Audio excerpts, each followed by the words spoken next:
नमस्कार।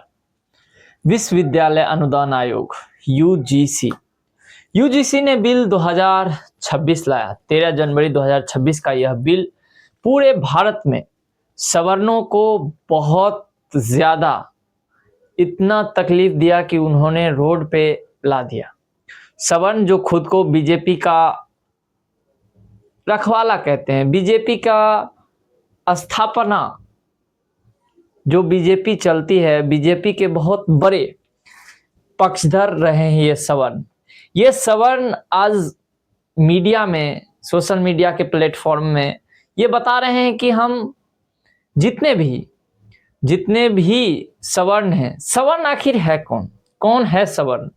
सवर्ण में दोस्तों जो मुख्य ऊपरी जो भारत की सामाजिक चेतना, जो समाज बना, समाज का जो विभाजन हुआ, जो ब्राह्मण, क्षत्रिय और वैश्य और शूद्र, जिसमें ये तीन ऊपर जो ब्राह्मण, क्षत्रिय और वैश्य जो अपने आर्थिक और राजनीतिक में जो उन्नति उन्होंने प्राप्त की है, इसीलिए इन्हें सवर्ण कहा जाता है। यही सवर्ण है, ये तीनों सवर्ण मिलके बनते हैं और ये सवर्ण खुद को बीजेपी का रखवाला कहते हैं।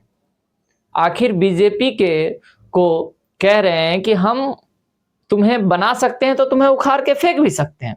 दोस्तों, ये मैं बार बार बताता रहता हूं कि जो ये बीजेपी है, ये जो जितने भी दल होते हैं, उस दल का कोई ना कोई संगठन होता है, कोई ना कोई जाति उससे प्रेरित होती है कि इसी जाति के आधार पे ये जो पार्टी है वो चलेगी, उसके रक्षक हैं वो। और मैंने बिहार के संदर्भ में खास करके इसकी चर्चा की है और इस चर्चा में मैंने बताया कि कोई भी जो पार्टी बनी हुई है वह पार्टी कोई अन्य मकसद से नहीं, कोई जो समाज है उसी का रखवाला के रूप में उभरती है। इसीलिए कोई भी पार्टी, जब खड़ी पार्टी का व्यक्ति कोई खड़ा होता है, वो गधा घोड़ा जो भी खड़ा होता है उसको इसलिए वोट दे देते हैं क्योंकि उसका ऊपर वाला एकदम उसके जड़ में सोचता है, वही जो ऊपर वाला जैसे बीजेपी पार्टी है, वो सोचते हैं वो एकदम उसका रक्षक है।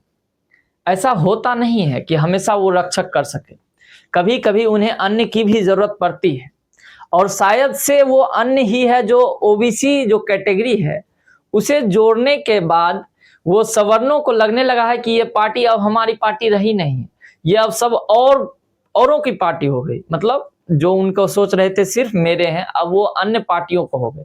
मतलब यहाँ जाति एकदम पूरे जातिवादिता दिख रहे हैं दोस्तों। यही जातिवादिता किसी भी राज्य, किसी भी देश का सबसे गर्क जो उसे नीचे ले जाता है, इसका कारण ये मुख्य है कि कोई भी जाति आधार पे जब हम वोट करते हैं कि वो हमारा आगे ले जाएगा, हम इस आधार पे वोट दे रहे हैं। इसी कारण से आज भारत पिछड़ा हुआ है और भारत में सबसे गरीब राज्य जो बिहार है, बिहार में यही व्यवस्था है। जो मूर्ख होते हैं, चपाट होते हैं, कोई भी होते हैं, उस सबको खड़ा कर देता है। शिक्षा में बदहाली है, शिक्षा को लेके कोई चेतना नहीं है कि शिक्षा आएगा तब हम लोग आगे बढ़ेंगे। जातीयता इतनी कट्टर है। आज सच यह है कि जितने भी सवर्ण बोल रहे हैं, ठीक है, उनके साथ जो भेदभाव हो रहा है उस पर एक चर्चा का एक विषय है, लेकिन हम सच बताते हैं दोस्तों कि यही जो चर्चा है ना कि हम लोग सवर्ण, दलित, महादलित ये कहते हैं और इसी आधार पे इसलिए हम कहते हैं क्योंकि ये सच में पिछड़े हुए हैं।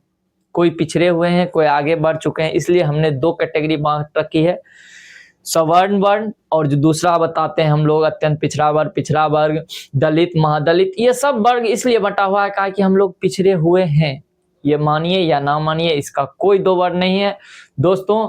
तो यूजीसी एक ऐसा बिल है जिसने लाके यह दिखा दिया कि सच में भारत की राजनीति सवर्णों, दलित, महादलित पे चलता है। सब पार्टियां किस आधार पे गठित हुई, यही पोल खोलता है कि यूजीसी बिल लाके एगो धन्यवाद हो गया है कि निश्चित तौर पे कि हमें दिखा देता है, सोशल मीडिया ये बता देता है कि नहीं भाई, हम सच में इसी आधार पर बने हैं। तुम कोई अच्छे नहीं हो, अच्छे विचारधारा से नहीं चलते हो, ठीक, तुम सिर्फ ये देखते हो कि तुम्हारा रक्षक है या ना भक्षक है, तुम इस आधार पे वोट करते हो। और जब तक इस आधार पे वोट होते रहेंगे, ना बिहार बदलेगा, ना भारत बदलेगा और इस देश का विकास नहीं होगा, ना हम यूरोप, अमेरिका जैसे देश का सपना देखना संभव ही नहीं है।